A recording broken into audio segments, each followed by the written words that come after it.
Hey guys, welcome back to TechMan. Today, let me show you Amazon Pharmacy Review. Good or bad? Amazon Pharmacy is Amazon's online prescription fulfillment service designed to let order medications, transfer prescriptions, manage refills, and sometimes compare prices versus local pharmacies.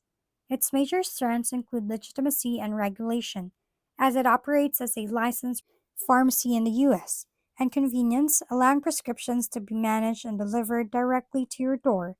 A real time saver for those with mobility or scheduling constraints.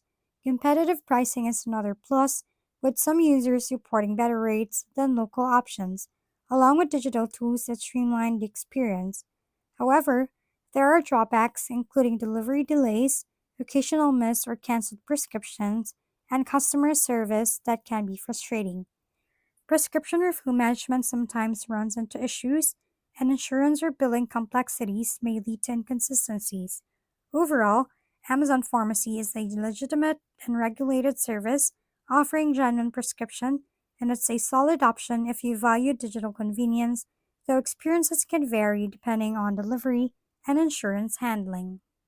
If we've been helpful, kindly give us a thumbs up and don't forget to hit the subscribe and bell button for more contents.